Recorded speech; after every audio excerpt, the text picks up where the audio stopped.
Você conhece alguém que não admite que as pessoas pensem diferente? Ou você já sentiu que precisou se encaixar em determinado molde ali para ser aceito em determinado ambiente? Ou ainda, você conhece pessoas que se sentem extremamente incomodadas com a sua aprendizagem, com a sua evolução? Pois bem, esses dias eu me recordei da história de Procusto.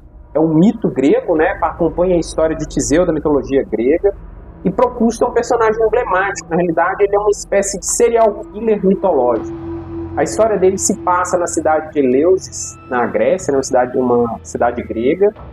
E Procusto ele tinha uma espécie de uma estalagem que ficava à margem da estrada principal. E os viajantes desavisados, né, que passavam ali, aqueles que aceitavam se hospedar na casa de Procusto, se deparavam com algo terrivelmente assustador. Procusto ofertava um quarto e nesse quarto tinha uma cama de ferro.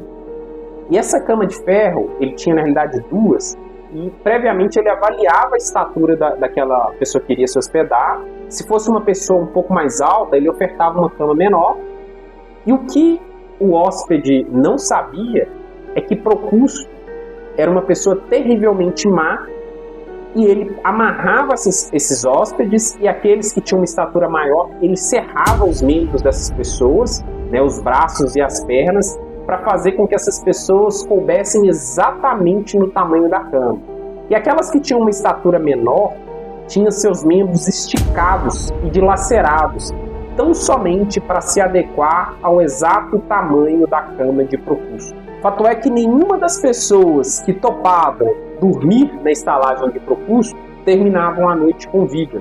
Essa história, embora muito cruel, ainda hoje pode ser vista por analogia presente em determinados relacionamentos, nas empresas, enfim, inclusive nas nossas próprias atitudes. Nos dias de hoje, cunhou-se um termo para caracterizar esse comportamento notadamente marcado pela incompreensão e pela imposição arbitrária de um padrão a ser seguido. Trata-se da síndrome de Procusto. Não se trata de um diagnóstico formal que consta aí nos manuais de classificação de doenças, muito embora a síndrome de Procusto ela caracteriza aquele comportamento de quando a pessoa tenta nivelar os outros por baixo, tenta impor seus padrões de forma rígida e é uma pessoa avessa à diversidade, avessa às diferenças. E um local que comumente é marcado pela síndrome de Procusto é o ambiente corporativo, são as organizações, onde a pressão por resultados e a vaidade fazem emergir os verdadeiros Procustos.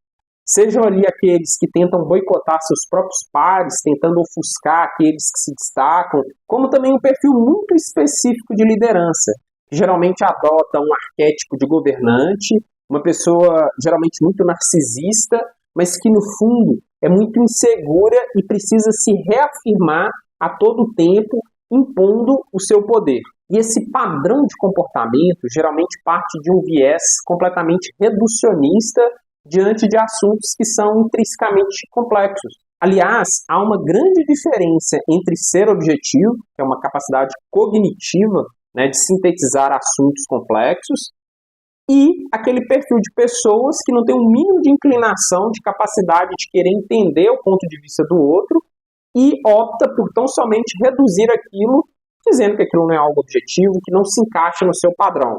E por analogia, é como Procusto, que cerrava a perna e os braços dos hóspedes para que eles coubessem dentro da sua cama. E como identificar um Procusto moderno ou até mesmo identificar esse tipo de padrão de comportamento na gente?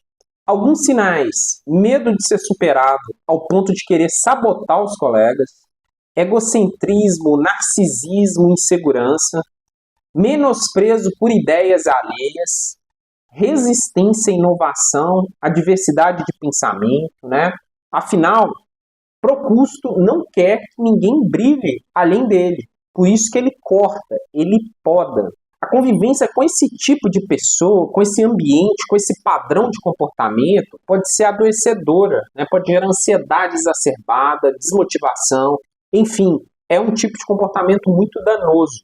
E pior, quando a gente mesmo internaliza essa lógica de Procusto, a gente começa a se podar, apagando os nossos diferenciais, nos comprimimos para caber em camas mentais que nunca foram feitas para nós. E como se proteger para não se tornar um Procusto?